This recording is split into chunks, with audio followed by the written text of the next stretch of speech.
Welcome back to another episode of The Curious Consumer. Today we actually have our first guest, Rachel Mansfield. She is a recipe creator, influencer, and founder of Cadootz Snacks, a new snacking brand designed for kids. After our interview, please stick around for our normal Curious Consumer podcast. Today we're going into the world of gummy supplements, THC beverages at stadiums, and so much more. For now, let's get into it. We're really excited to have you here, Rachel, as one of our first guests, which is wild. Rachel, why don't you tell us a little bit about yourself? Hi, my name is Rachel Mansfield. I am a food content creator. I have been running my food content site for over 10 years. Before the term influencer was a thing, I was sharing healthy, better for you recipes. I run a venture capital fund called Great Shit Ventures, where we're investors now in over 25 companies in, again, the better for you space. And most recently, I am the co-founder and titleless person behind the scenes of Cadootz Snacks, which is a new organic kids protein snack that just launched. But I'm excited to be here. Hi. No, it's amazing. Would love to hear a little bit more about the Cadootz story and what founding that has been like, coming from the content side and the investing side. I've been recorded on numerous other interviews and podcasts that I would never start a food company. Like, truly, I would do this. But about 3 years ago, I was sitting on our couch and I was like, "Hey, Jord." He's like, "What's up?" I'm like, "I think we need to start a kids snack brand." We really wanted to find a healthy kids snack brand to invest in. And we told our LPs like that was like the type of company we were looking for. And after a couple of years, we couldn't find it. So I'm a mom of 3. My kids are 7, 5, and 3. And I'm like very passionate about the food that they eat. And I want them to be like excited about the food that they eat, where I think that the industry has like fallen really flat in that sense of like a healthy snack parents feel good about giving their kids and that kids actually want to eat. So 3 years ago, the idea of Cadootz was born. It took us forever to launch because the R&D of our product was so intense and we have such high standards. But we launched 22 days ago and feels great. It's like I birthed the 4th child. Well, I'm really interested in what you said, that you were never planning on starting a food company. So can you tell me about why you were hesitant to start your own brand in the first place, and then also what changed your mind? I mean, the food industry is tough. It's not an easy industry to be in. And like before this, I worked at a beverage company in the same space. And I saw how much work and grit and tenacity and like chutzpah it really takes to grow and scale a brand. And like wow, it's a lot. The margins are awful in food, and it takes a lot to really grow it to a point where like it's either run efficiently and you're not in the red. Like, are you going to get acquired? Like, what is going to happen? I'm like, I just saw how much work it took. And it's easier to be on the other side as an investor. It's a lot easier to be like, not like judgmental. Be like, oh, well, you should really increase those margins before we would even consider you writing you a check. Or you're not in enough stores, so like not enough people can get you. Your market penetration is not good. It's great being on the other end, but now to be the brand that's like, okay, well, who's our first retailer? How are we going to get our margins up a bit? Like, where can we actually cut back on costs? So there's just like a lot more to like keep you up at night, almost to the point where I think Jordan and I say it's like a catch-22 because we know so much where it makes us like very thoughtful in what we're doing with Cadootz, but it also sometimes paralyzes us because we like have seen so many like brands fail, and it kind of just like always makes us, I think it'll make us like stronger leaders for our company, but it also has like scared me in a lot of ways before starting Cadootz.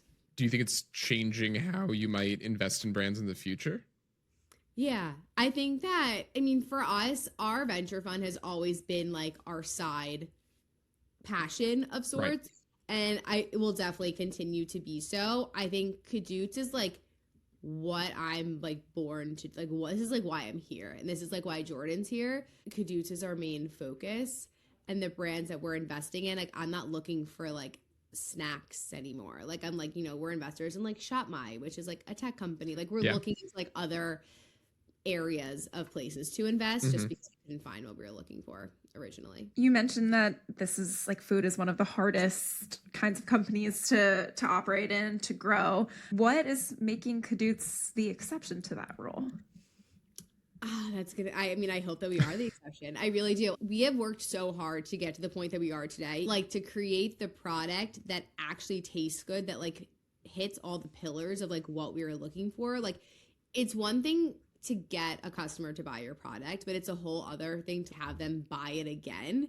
Mhm. And I think that like why we're going to stand out is like our product actually does, at least we think, like so far all of our customers, I think like it actually tastes really good.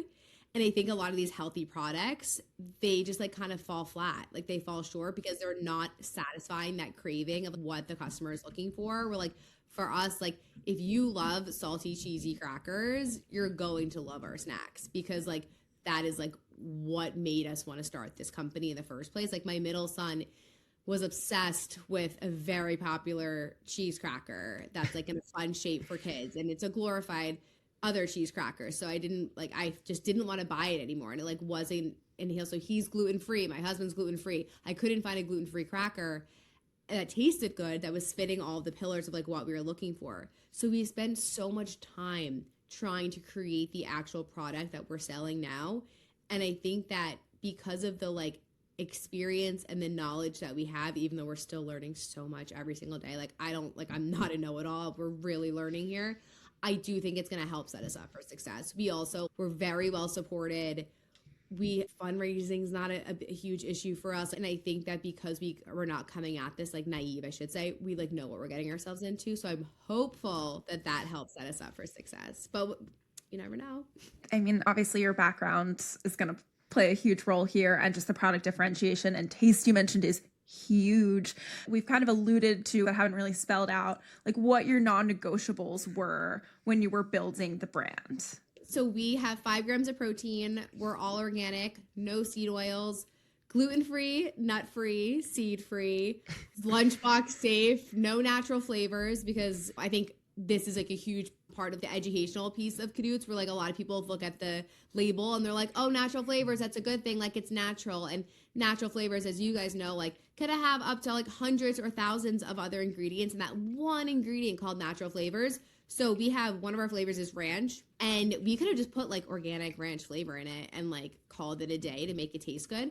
But I did not want to put natural flavors in it. There's a lot of key attributes. If I had to pick my top couple, it's 5 grams protein, organic, and no seed oils. Something else that comes up all the time is when you're scaling a CPG brand, obviously it gets more and more challenging for these non-negotiables to remain a core piece of the product. So for example, when a big company like Pepsi buys some snack brand, people tend to get concerned that the formulation might change, so that the margins change, and yada yada.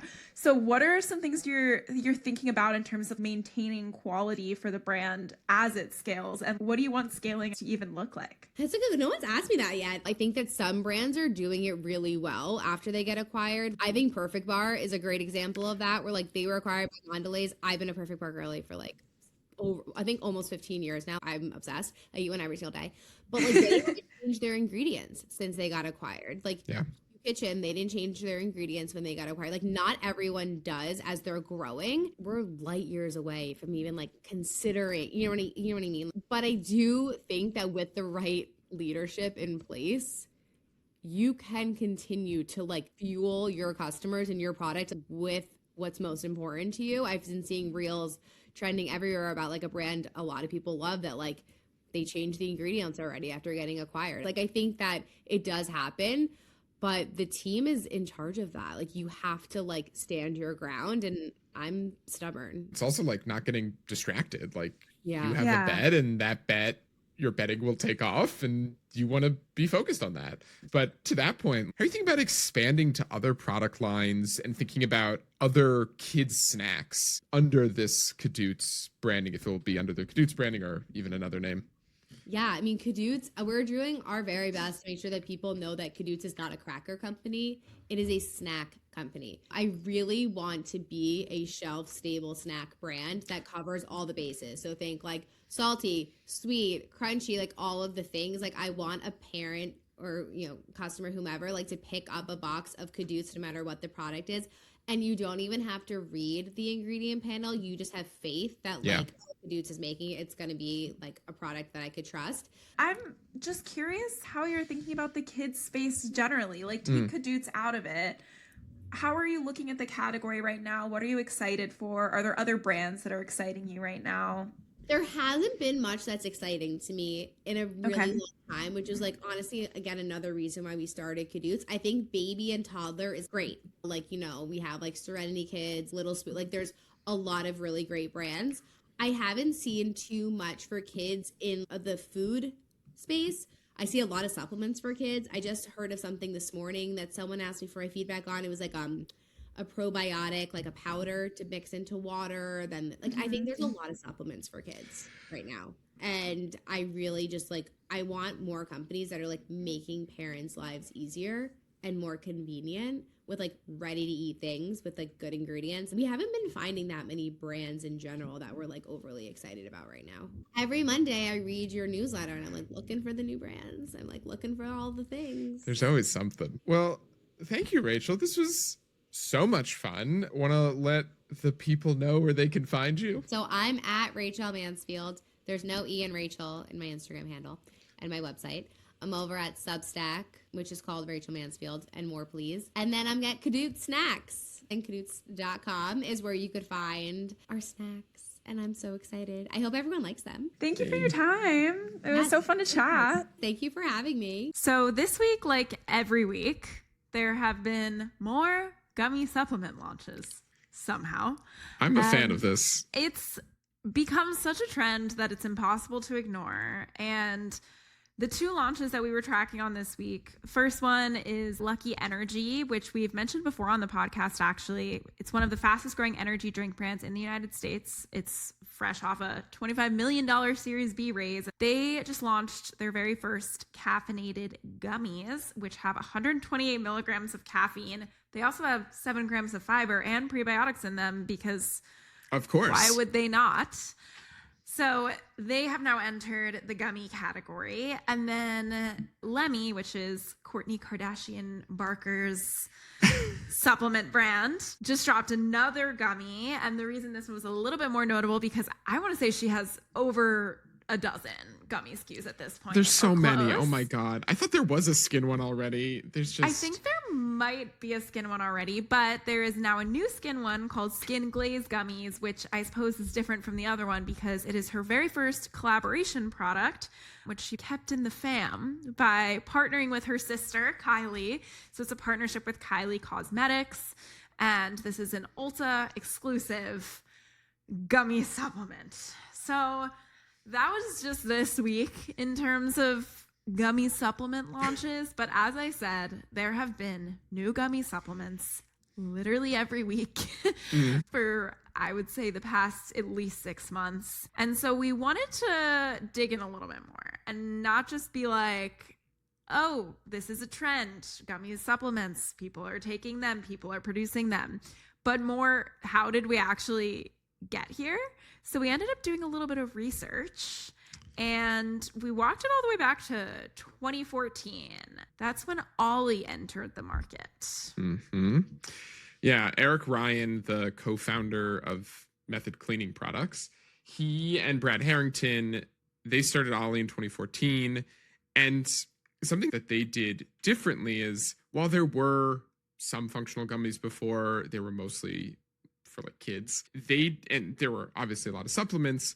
Something that they did differently was that instead of saying melatonin 3 milligrams, they said sleep. They led with what it does for you when you take it, not just what's in it. Instead of putting on the packaging, this is 3 milligrams of melatonin or whatever it is, they put on the packaging just the word sleep. This was brand new to the supplement aisle. The supplement aisle before was just a list of ingredients, basically. Right. What they did differently is the biggest thing on the packaging is what it does for you. Yeah. And they branded it cute. They made it match what like somebody would want to pick up that doesn't want something that feels clinical, not just like some random scary pill. Mm-hmm. And the other thing is gummies. Gummies are fun. But Ollie like really set the stage for the modern gummy adult vitamin market that we see today. They were like all the other trendy brands right now. They were a Target exclusive back in 2015. They hit 100 million plus in revenue by 2018. And then eventually they were acquired by Unilever in 2019. And that same year is when the other brand that we talked about was Goli Nutrition, which are apple cider vinegar gummies. They launched in 2019. Apple cider vinegar shots does not sound that fun.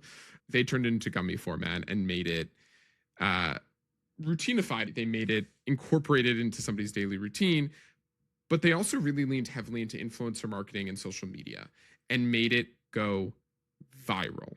And by 2021, they were doing almost $500 million in sales. And they were one of the top 25 supplements in the US by that year as well. And they're still growing. They've had some issues. They've had, I think, like a bankruptcy, and then somebody acquired them, but they're still like, and they had some lawsuits as well, but they're doing well. One of the things Goli did as well, other than just social media, is that they ventured into a part of supplements that wasn't even in the supplement aisle to begin with. Apple cider vinegar is a supplement that was not really a supplement. It was a household, the kitchen products that was found elsewhere in the grocery store. And by putting it into gummy form, they were able to put it in the supplement aisle.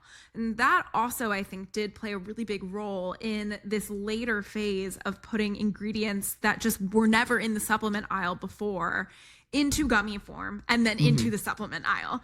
And we can look at companies like mushrooms. They have a mushroom gummy, not non-psychedelic, just like adaptogen, I guess, gummy supplement. There's brands like Create Wellness, and now also Bloom Nutrition both have creatine gummies. Creatine, again, was like not in every supplement aisle in the way that melatonin was. It was more of like a niche wellness supplement.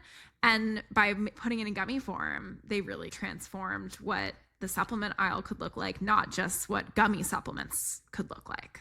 Yeah, and made it more accessible to a wider audience as well. And I think something we touched on in the newsletter was how athletic greens and this like D2C wellness boom and this just general boom of fitness going a little bit more mainstream really also, on top of the Ollie and the Goli of it all, it really put all the pieces in place to get to this gummy gold rush that we're seeing today. Yes. It was a mix of benefit driven over ingredient driven. It was the social media driving things. And for AG1 in particular, it was also like pretty packaging and premium pricing.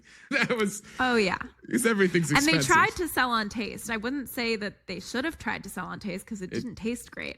But they tried to sell on taste, which again was new for supplements. Right. And by putting everything in one and being like, we can be this all-in-one, only thing you need to take supplement, that also really informed what we kind of think of as like one of the pinnacles of the gummy supplement boom, which is the brand Cadootz.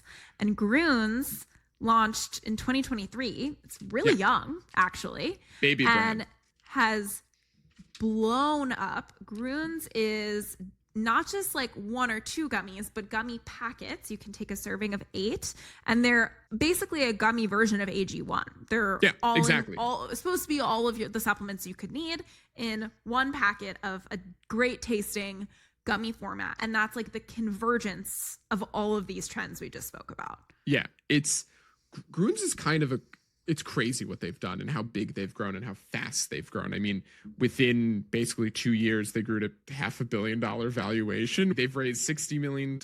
They ship 4 million gummies daily. I personally love it. I love the gummy explosion. I adore candy, and I think a lot of people also adore candy. And I think it's a way to get indulgence into your routine without necessarily having candy. I think there's a bigger space for gummy supplements and like gummy wellness products kind of than there is for this like world of better for you candy. I mean, there's a reason we don't see too many better for you candy brands. Yes. And that is the key to a winning product, I think, is not when you say it's a better for you version of something else. I think consumers translate that in their heads a lot of the time too. That's a worse tasting version of something else. Yeah. Whereas this is a better tasting version of something else, of a supplement, of a worse thing. Yeah. And so being the better tasting version of a bad thing. And I think that is a much easier upfront sell. People are willing to do a year-long subscription without having tried it based on the concept alone, in a way that consumers approach something like a healthy, better for you ice cream much more skeptically. Right. I mean, I think even what AG1 did, like, yes, powders sort of phased out a little bit. I still think it made getting quote unquote a multivitamin and all these different vitamins far easier. And if they positioned it as far tastier, I think it tastes like dirty bubblegum. Jury's out on that. But like, a lot of people probably just don't want to take a bunch of pills. I know my wife can't really swallow a pill. We got to work on that. I can swallow a pill. I'm an adult. It's very easy. I'm a pro at this. But I think the format just makes it so much easier for a wider audience of people who don't want to put together a powder and a shake and all of that mishigas. They don't want to throw pills down their throat. They kind of want this all-in-one, indulgent, easier thing. And that's what Cadootz is. That's what a lot of these are. I'm very curious to see how the energy gummies go, because there's a few on the market. There's Proper Good has them. There's Lucky Energy. There's this brand called Rally, which is a newer brand. I'm curious how they get adopted by consumer base, because it's a unique format for that. And there's like such an establishment around energy drinks, coffee, and if we're going a little bit smaller, maybe 5-hour energy. But I'm curious how many people adopt the energy gummy in particular. Yeah, that will be interesting. I think that's a trickier one because it doesn't have that same value proposition of there's something that is a less pleasant experience to take. Like, people like to drink energy drinks. People like to drink coffee. It's really only playing into the convenience factor, which I don't think is the key selling piece here.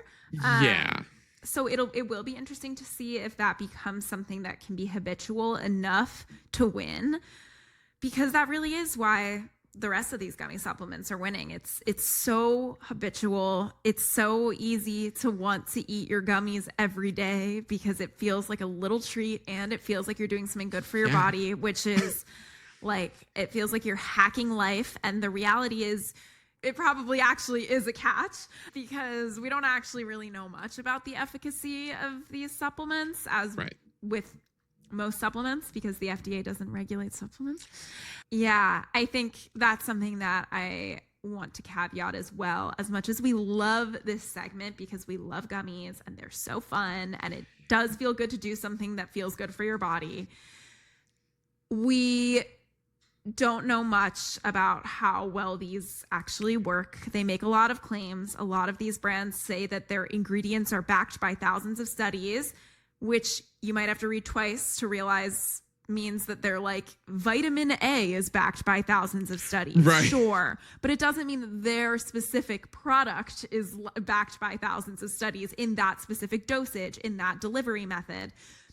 So we don't actually know what's really being delivered, and that's a caveat. The other caveat is a lot of the gummies are like 2 to 8 grams of sugar per serving, so it doesn't sound like a lot, but once you start taking your skin gummies and also your digestive gummies and also your mood gummies, that can add up pretty fast. And suddenly these same people who are anti-added sugar in all of their food products are probably eating a day's worth of sugar in their supplements. So those are the pieces we will leave you with.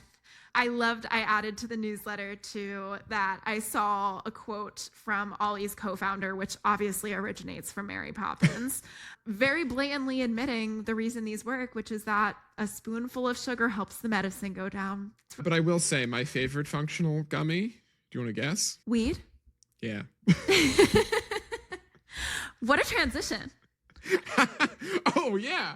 So we do have some fun THC and cannabis news for y'all this week. So the United Center, which is one of the largest arenas in the country, they are starting to sell THC beverages in their arena. So they're going to be selling Senorita drinks and Rhythm, which are 2 Delta 9 hemp-based THC beverages, they're going to start selling them in their arena, which is huge. We've talked about this in the past, how much validation these different distribution channels give to this category, especially coming out of like decades long of cannabis being so taboo. And then slowly but surely it's becoming a lot less taboo, because you combine this with other retail placements in Sprouts, in Circle K, in Target, and then all the different significant food service distributions.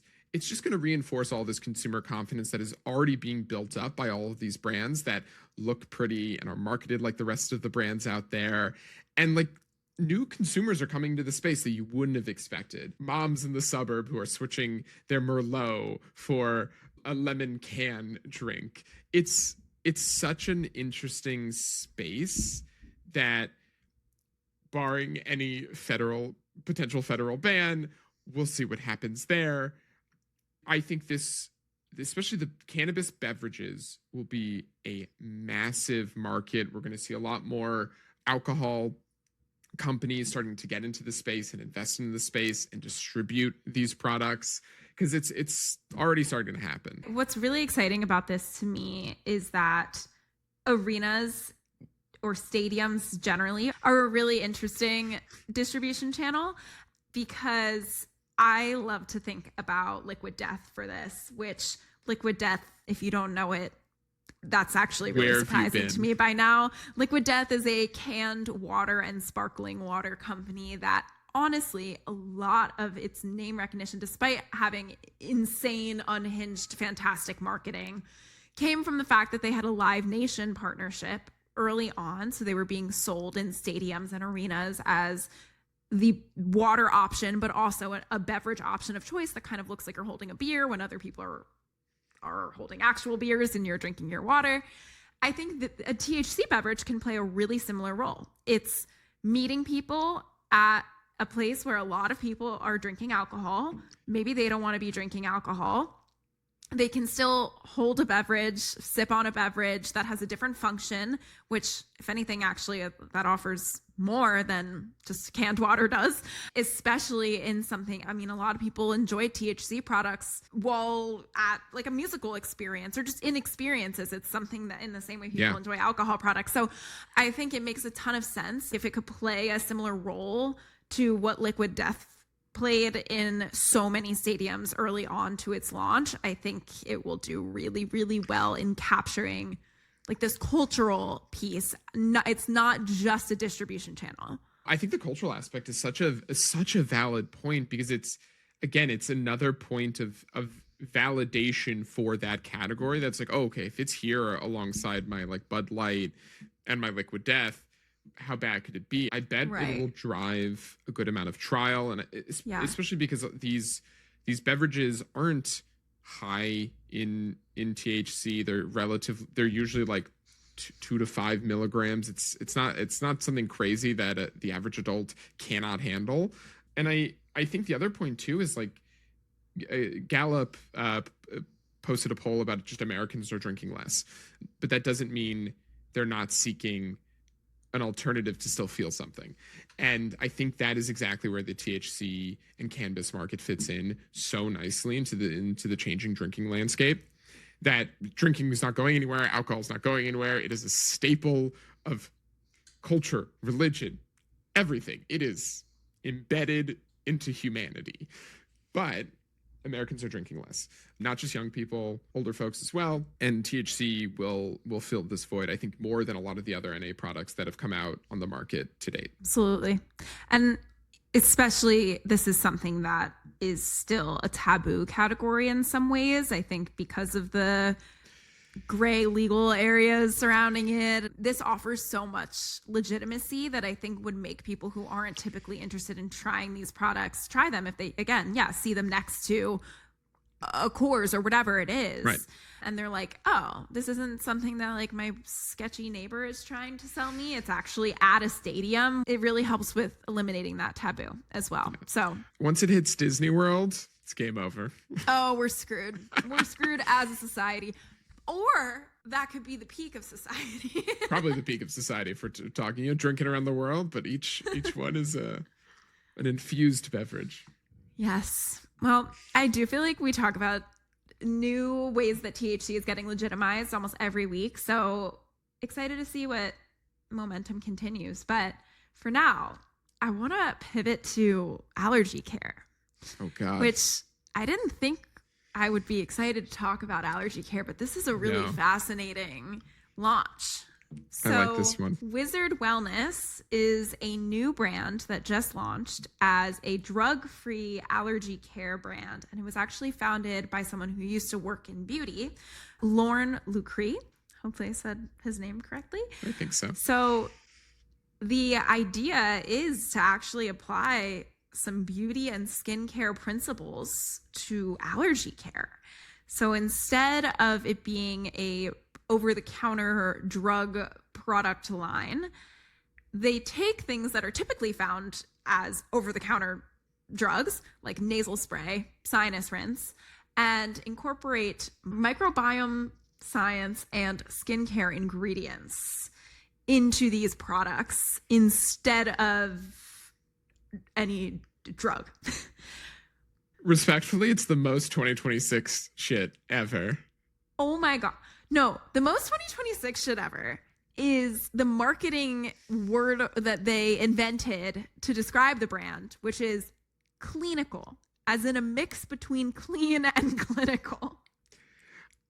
It's kind of a vibe. I'm curious to try these brands to see how they change some seasonal allergies. But one of the interesting things about this brand is they positioned it as more of a habitual product, something that you take a little bit more consistently rather than just around the times that you have allergies, which I'm sure is a mix of that's a great business model, but also it's an interesting premise. And I think it's something also like we're seeing with to what we were talking about earlier, the gummy space too, and all these different supplements and wellness is like the encouragement of taking care of yourself consistently and not just preemptively too, and not just when something is happening to you. Well, it's also clearly taking from skincare because the whole idea is to build a skincare ritual or regimen. And that's how so many of these skincare brands have taken off, is by building these products that you're supposed to use every day in a very structured regimen. And they are very loudly taking inspiration from skincare to build this brand. It is a really interesting combination of things because while they do position it as something that should be ritualistic, which feels very skincare-y, it also was developed by allergists, and they claim that it offers immediate relief, which is not something that a supplement would claim. So it's kind of sitting in between supplements / skincare and over-the-counter medicine. And I think we're going to start to see a lot more brands like this. Yeah. Clinical. I kind of love that. It kind of rolls off the tongue. It's smart, but it bothers me because clean is famously a word that is not regulated at all. So any brand can use clean, say they have clean ingredients or they're whatever, a clean skincare brand, and no one's regulating the usage of that word. So to combine it with clinical, which basically means like science oriented, is like a little fuzzy and weird to me. But I also like have to give them kudos to just like the creativity behind smooshing those together. We love it. I think it's really interesting. And I think we're seeing also just like a lot of these different brands that are taking slightly unsexy or maybe uninteresting categories and giving them a little bit of love and fun branding and fun marketing names, like Norm's, the hemorrhoid care brand. Obviously that's a little bit more medicinal, but still in that world of like, who thinks allergies and hemorrhoids are sexy? Apparently these founders do. And they did make sexy brands, I will say. They're very attractive and hopefully very efficacious. Though I hope to never have hemorrhoids. I can only pray for you. But as we said in the podcast before, if the fiber trend goes where people thinks it's going, we might all be spending more time on the toilet and might need hemorrhoid cream. So we'll see about that. But yeah, it is interesting. On that note, let's move on to our next story. This I want to talk about briefly because it's exciting to me and also kind of close to home. Sprouts coming to the East Coast, like really coming to the East Coast. They just opened up their first New York location out on Long Island. And I saw in my hometown's local publication that there might be a Sprouts coming to Fairfield County in Connecticut as well. Cool. Which is really cool to see this retailer gain so much traction on the West Coast, start to move its way east a little bit, and now like really make landfall on the East Coast. And I think it's exciting for me as somebody, as two people who talk about emerging brands so much and see so many brands launching in Sprouts. It's really cool to see that there's going to be more points of distribution for these early stage brands to get in front of a good audience of consumers. And for those who don't know, Sprouts is a natural retailer that, as you said, kind of got its start, I guess, in the West Coast. Texas and Florida are its biggest markets right now. And it's a brand that, or a retailer that would do so well on the East Coast. I've always been like, where are they? Yeah. Why are they not coming? And it seems like they're not just landing in New York and Connecticut, but they also have big plans for just national expansion more generally this year. So this should be a really big year for Sprouts. And yeah, exciting for emerging brands, as you mentioned, but also just exciting to see a retailer doing well and expanding. I know there's been a lot of cynicism around how much consumers are willing to pay for their groceries this year, and a lot of hype around how people are trading for private label, and that'll continue to happen. But the high-end natural retailers that really thoughtfully curate their selection will also still have a customer base, and I think this expansion is proof of that. Yeah, and I think also like Whole Foods needs a good competitor. Especially now that Amazon has its claws all over it.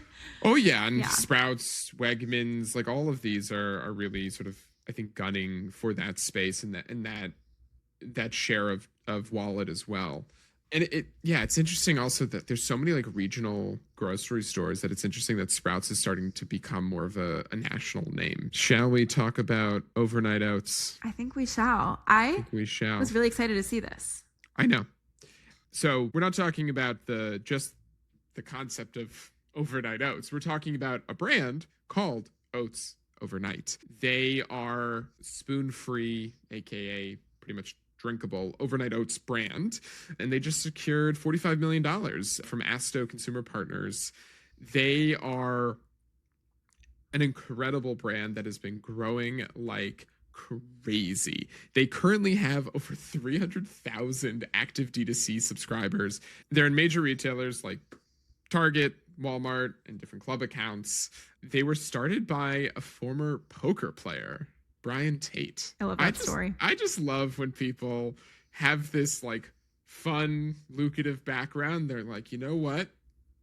CPG brand. Oh yeah. Warms my heart. Oats Overnight is an interesting brand because it feels like unintentionally, but I'm sure it was intentional, timed really perfectly with a lot of different consumer trends that it kind of all converged into one product. Yeah. One being just the D2C boom that we referred to earlier, and people wanting the convenience of a subscription product, that like riding the wave of AG1 as well, for example. That's one reason, but also it's a higher protein product. In general, people are looking for breakfast products that are more convenient, and this is a breakfast product. Yep. So they also, one of the reasons I think they really won is because Oats Overnight owns its own manufacturing. And this is a tricky thing to do. They can only do it because they raised a lot of money early on for this exact purpose. But what it's allowed them to do is they have all this data from the hundreds of thousands of subscribers that they have to their D2C product, who are giving them feedback all the time about like new flavors and innovations they want to see, and they just iterate immediately. And people love Oats Overnight for their weird, fun flavors that other people just aren't doing.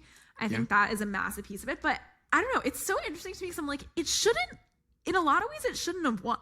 Oatmeal is so cheap to make on your own. You can absolutely make it on your own. It's also, it wasn't a very sexy product. Oatmeal wasn't when they first launched. Overnight Oats was like, no, but Overnight Oats is like a little sexier, I would say. Yeah. But Overnight Oats as a concept was still pretty new when they launched. Also, it's in a plastic bottle. Like none of these things should have been a winning company, but the macros were spot on.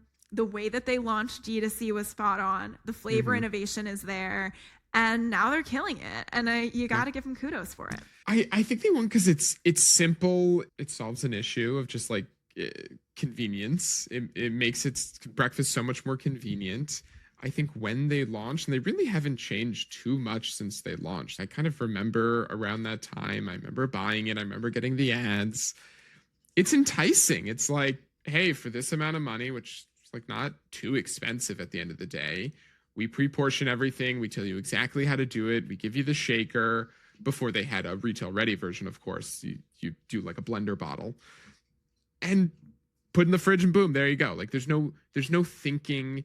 It's not too much more expensive. I mean, it's a lot more expensive than doing it yourself, but it's not too much more expensive, at least at first glance. To your point, the fun flavors. And I feel like it also came out around the time when people were sort of trying to optimize their mornings a little bit more. The Soylent craze, the Soylent craze. Just like really. The era of the morning routine, even. Yeah, exactly. And it's I think they just wrote it really well. It's also a social media brand. Through and through, it is a social media brand. They've done a great job on Meta ads. They've done a great job on their ads. But it also is a brand that is conducive to doing well on social media because it's something that's part of people's routine, because the bottle itself is very identifiable really easily. It has a lot of things that made it a very obvious social media winner, and they rode that wave, and here they are. So I think they're going to get acquired soon. Yeah, they do have great flavors. The Fruity Pebble one, I think that's the one that got me to buy. They're like limited edition Fruity Pebbles, and that got me. I love that. I need to try it. I haven't. Oh my God. So fun. Well, Jenna, another great week. So many more CPG stories. If people want to stay up to date, you can follow us on our newsletter at expresscheckout.co. You can subscribe to this podcast if you haven't already. You can leave a review. That'd be very nice. We also have an Instagram account at expresscheckout, all spelled normally, thank God. And we're here every week yapping about CPG, retail, fun consumer brands, and all that in between. So thanks for listening, and we'll catch you on the next one.